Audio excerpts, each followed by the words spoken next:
The term ex-ante, sometimes written ex-ante or ex-ante, is a phrase meaning before the event. Ex-ante is used most commonly in the commercial world, where results of a particular action, or series of actions, are forecast in advance, or intended. The opposite of ex-ante is ex post, actual, or ex post. Examples. In the financial world, the ex-ante return is the expected return of an investment portfolio. In the recruitment industry, ex-ante is often used when forecasting resource requirements on large future projects. The ex-ante and ex-post reasoning in economic topics was introduced mainly by Swedish economist Gunnar Myrdal in his 1927–39 work on monetary theory, who described it in this way.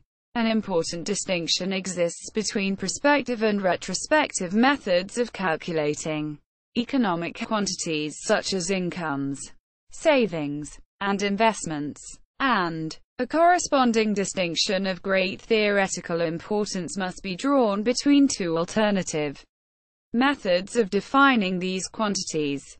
Quantities defined in terms of measurements made at the end of the period in question are referred to as ex post. Quantities defined in terms of action planned at the beginning of the period in question are referred to as ex ante.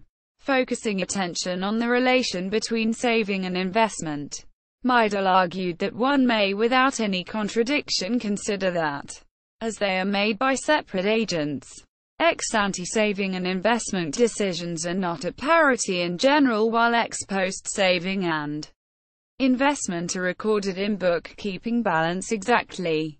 There is in fact no contradiction at all between the statement of an exact bookkeeping balance ex post and the obvious inference that in a situation when saving is increasing without a corresponding increase of investment, or perhaps with an adverse movement in investment, there must be a tendency ex ante to a disparity. Gunnar Myrdal. Monetary Equilibrium. London. W. Hodge 1939. 46. This analysis has become a standard tool in macroeconomics. Prices are quantities that directly refer to a point of time.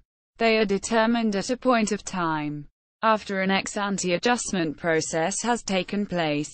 As for the macroeconomic quantities, Myrdal proposed to refer to the point of time at which they are calculated. Gunnar Myrdal further explained that ex-ante disparity and ex-post balance are made consistent through price changes, which result from the behavior of economic agents, which is based on ex-ante anticipations. For these anticipations determine the behavior of the economic subjects and consequently those changes in the whole price system which during a period actually occur as a result of the actions of individuals. Gunnar Myrdal. Monetary Equilibrium. London. W. Hodge 1939. 121. In context of ex-ante, the Swedish economist Myrdal also dealt with the question of the unit of time, which he proposed to solve by reducing the actual time dimension of macroeconomic variables such as income, saving and investment to a point of time. Some of these quantities refer directly to a point of time. That is true of capital value, as also of such quantities as demand and supply prices. Other terms, as e.g., income, revenue, return, expenses, savings, investments, imply, however, a time period for which they are reckoned. But in order to be unambiguous they must also refer to a point of time at which they are calculated. Gunnar Myrdal. Monetary Equilibrium. London. W. Hodge 1939. 46-7. Economist G. L. S. Shackle claimed the importance of Gunnar Myrdal's analysis by which saving and investment are allowed to adjust ex ante to each other.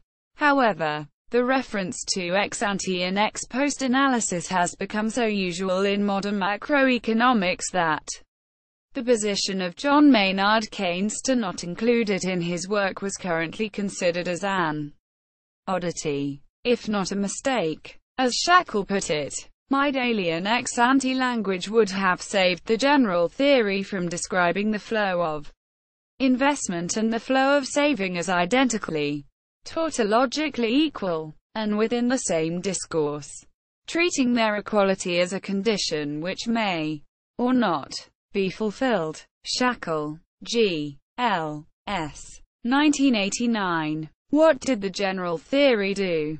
Quote, in J. Phoebe. ed. New Directions in Post-Keynesian Economics. Aldershot. Edward Elgar. See also, a priori, list of Latin phrases. Ex post facto law, a methodological issue. Ex-ante and ex-post analysis are relevant to Keynes's theory of employment. Rules from Myrdal's Monetary Equilibrium. Adrian de Leon Arias. Monetary Equilibrium. Klaus Henrik Siver. Stockholm University. Myrdal's Analysis of Monetary Equilibrium. G. L. S. Shackle.